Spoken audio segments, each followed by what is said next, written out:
and there's a white actor out there, and he's fantastic. He perfectly mimics everything that they want from a James Bond, everything that Ian Fleming wrote in those books all those years ago. This guy is it. He will be overlooked because he's white. Exactly. And because they have to meet that demographic, they have to go. So like they can get a black actor who is a great actor for the role, but he's just not Bond. Yeah. You know, and like this whole thing with Idris Elba is kind of sticking a fork in the side of me at the moment as well. Because the reason why they're like Daniel Craig wants to quit, and the reason why they're looking into getting a new James Bond, is the fact that Daniel Craig's in his 50s now, and he's sitting playing James Bond. So they need to get a younger actor. What age is Idris Elba? I know. Like, surely he's at the stage where he should be over the hill by now too, because realistically what you want is someone who's sort of late 20s to mid-30s. Yeah, go back and tell the younger story. So, well, not even tell the younger story. Just do what they used to do with Bond, which is, this guy's Bond now. Yeah. No backstory, no explanation. He is just James Bond. Go with it. Yeah. Like, as you were saying earlier with the DC movies, just go with it. It's a thing. Deal with it. You know. But Bond was always the franchise you did go with that with. You were just like, exactly. But Bond's 20 years older now. But then Bond's 20 years younger. Like that allows you to sort of come up with your own sort of creative reasons for why that is. Yeah. Like, is it he's too well known, so he had to get facial reconstructive surgery or something? That was a big one as well. Yeah. Yeah, or something like that. You know, and it never sort of nails that down. So you can go like, oh no, this guy is the same guy, or this guy's an alternate agent, or whatever. So it's. Yeah, so you basically need an actor who's fairly young in the role, who can deal with the physicality, like Craig was whenever he was first cast for Casino Royale. Mm-hmm. And it also allows you to keep him young enough to do 4 or 5 movies in a row before he has to retire and pass the baton on to someone else. Exactly. You see, the whole thing about this as well, again, this is the thorny ground that we were talking about last week. I love Idris Elba. I think Idris Elba's an amazing actor. But he can't play Bond. He can't play Bond. I'm sorry, he can't. And again, it's not.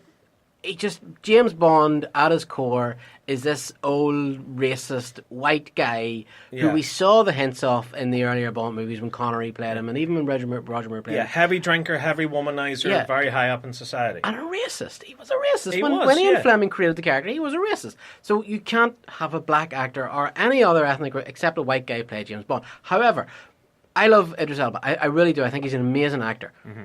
If they want to do it, bring him in as 008, 006, 009. Have him fight Spectre. Do that. I would watch the hell out of that movie. That's something that I was actually thinking of a couple of months ago. I was actually considering making a video on it until I realised I didn't want to deal with the comment section, which was that instead of doing all this, have your cake and eat it. Because if you think about it, there's a lot of cinematic universes out there right now. Why doesn't Bond have its own cinematic universe? So in that way, you can always have 007. You can always have him played by a white guy. You can always have continuation of the tropes and what have you that we've had for the last 50-odd years. But then at the same time, like in GoldenEye, we had 006 teaming up with him at the start for a mission. Yeah. Imagine that, right? But then 006 succeeds in his mission with Bond. He doesn't get captured like he does in GoldenEye. And he goes off, and you never see him again until 006 comes out. Yeah. And you get the full movie of that. Yeah. Or like 009. 009 has been mentioned in 6 or 7 different James Bond movies now. We've never met whoever it is once. Exactly. What if it was a woman? Have Idris Elba come into one of the movies, or whatever actor. Doesn't matter to me. I don't mind care. I will watch a good movie. Yeah. If it's a black actor, a female, doesn't matter. Don't care. Just make a good movie. Have them come in, introduce them, bang, spin-offs. Then there's one bit in particular, and this is already established in the continuity of James Bond. I think it's either in Thunderball or You Only Live Twice, where there's like a big sort of meeting hall in MI6 where they all have to go and get their different briefs for their missions and that. There's a row of seats, and it's shot from the back, and obviously Sean Connery arrives late to the party, as he always does, comes in, and M says, take your seat, 007. He goes in and sits down. They're the 00 section. Yeah. There's a woman there. And I'm pretty sure there's a black guy there as well. Yeah.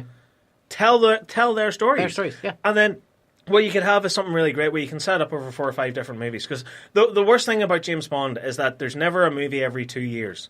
There's a movie every 4 years, every 6 years, every 3 years, what have you.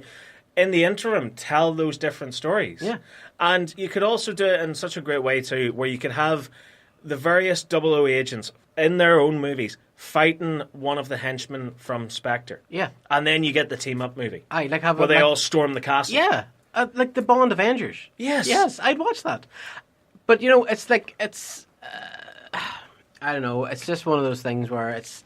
I also think it's disingenuous to an actor. And again, I know Idris Elba's actually said now he's not interested in the role. But it's disingenuous to an actor like that because what they're saying is that unless this character has already been established and successful as a white guy, black guy's not going to do it. That is utter nonsense. See, that's the thing that sort of makes me go. But it's a very hypocritical mentality, I think, where you have to go. Okay, well, we've had all these characters established for years now. Now we need different people of different backgrounds to play them, even though they're known for being white. And, it's nobody's fault. It's just how society was. Yeah. So now we live in a much more evolved culture where anyone can be whatever they want. That's fine. But in order to do that, you're saying to me that you can't go out and create your own new characters to be played by an Asian or to be played by a woman. Yeah. You can't do that. You have to take something else and warp it to fit. Like, for example, like the whole thing that came out with Ghostbusters was that, it's a charge for feminism. I know we spoke to Paul Feig and he said, that was very much the marketing and the media took that and twisted it into whatever it was and into some sort of way to market and sell the movie. But my sort of main argument with it was, okay, so you have to take something that's 30-odd years old now, that a couple of white guys and a black guy made work. Mm-hmm. And you have to... Your big rallying cry for feminism, to say that women are strong individuals, they can stand on their own 2 feet, they don't need no man. It's woman power, right?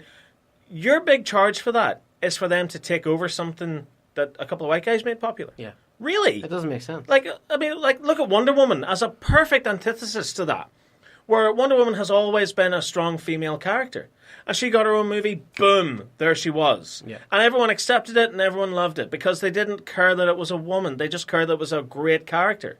I mean, it's the equivalent of that. It's like in Wonder Man or what have you. It doesn't make any sense to me at all. Yeah. So instead of doing all this nonsense where you're taking characters that have long since been established as having a particular race and a particular culture and what have you, and twisting that for a modern audience, people are going to instantly reject it because they know that it's going to be done for an agenda of some sort. Yeah, well, I mean, I got somebody commented, I can't remember if it was on Twitter or Facebook a couple weeks ago, somebody said something, and my response, it was basically around this, and my response to them was, look, when I came out of Blade, I didn't remember thinking that was a great movie for a black guy. Yeah. When I came out of Terminator 2, I didn't remember thinking Sarah Connor was a great character for a woman. Yeah, what a strong female role model. I just thought great movies. Yeah. Didn't even really awesome think characters. About, that was a woman, or that was a black guy. Yeah. I just thought awesome characters. Blade's a cool character. Sarah Connor is a cool character. Yeah. No, I think the majority of people don't care. I think the majority of people just want good, solid, well-told stories. Yeah. No, it doesn't matter who the lead is. Yeah. It doesn't matter who the lead is. Don't make it this part of some agenda that is being done for a reason, that's pushing anything. Just do it. But let me spin that on its head for a second here. Imagine, right, because we know that Fox are selling all their properties to Disney as part of this merger and what have you. Imagine, right, Marvel get the rights back to everyone. Mm-hmm. And they go, we're making a Blade movie. Jason Statham's in the lead. Yeah, exactly. Imagine the outrage. Yeah. I mean, we live in a society now where people can't cosplay as characters of a black origin. Mm-hmm. Like, they can't do that. Like, there's a lot of people I know that are darker skinned and come from different parts of the world and have different backgrounds and what have you. But they can go to a Comic-Con dressed as the Doctor. Yeah. Not an eyelid batted. Cares. But on the other side of that coin, like, I have a friend of mine who is desperately wanting to cosplay Michonne from The Walking Dead, who is a black character. Yeah. And she lives in fear of doing it in case she goes to that event and people go, no, that's a black character, take that off. Yeah. Like, that's appropriation, you're taking that from us. But my argument is always this, right? If we're in such a society right now that people just can't accept strong female roles or black roles or whatever, take Game of Thrones. Mm-hmm. Game of Thrones is, without question, the biggest thing on TV right now. It's the most successful thing on TV right now. Everybody watches it. Everybody loves it. It's one of my favourite things right now. I'm hooked. My wife is addicted to it, right? It's an incredible TV show. All the characters are women. Yeah. Like, I mean, you've Cersei Lannister and you have Daenerys Targaryen and all. If that show was, if we were such Arya a Stark. racist society or such a sexist society, that show wouldn't be so big. Black Panther wouldn't have been one of the biggest films of the year. Yeah, but then you'll always have the other side of that argument where people make excuses for it and they go, "Oh yeah, well, Game of Thrones is so popular with white men because there's boobies and it also promotes the rape culture." Or whatever. And then, like, why was Black Panther successful? Oh, because it's part of the Marvel Cinematic Universe and that's predominantly white. Yeah. But look at Ant-Man and the Wasp. Ant-Man and the Wasp didn't take anywhere near what Black Panther took. No, it didn't. But, like, there'll always be some sort of insane excuse for this. Yeah. And it's just, guys, live and let live. Just live and let live.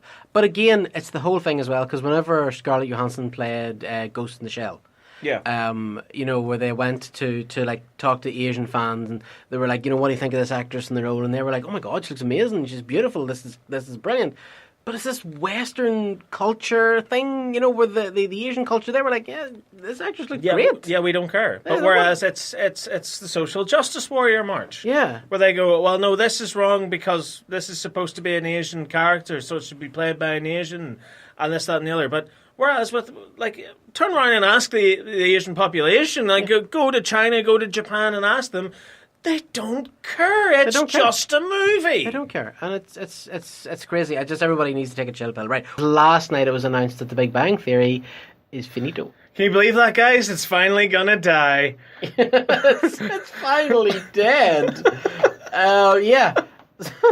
Have we ever talked about The Big Bang Theory? I don't think we have. No, I don't think we need to because it's boring and irrelevant. It was.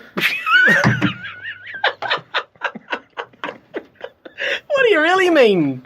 I mean, that's terrible. It's one of the worst shows I've ever seen. Yeah, it's a pretty bad show. It is a pretty bad show. Ridiculously awful. The fact it's lasted 12 seasons. 12 seasons? It's a shame and disgrace and a real comment on today's society. 280 episodes. Yeah. 280 episodes. Yeah. Unreal. 280 squares of cardboard thrown into a ravine. Okay, so right, here's the thing, right? It's one of those, it's another divisive show. A lot of people like it, a lot of people don't like it.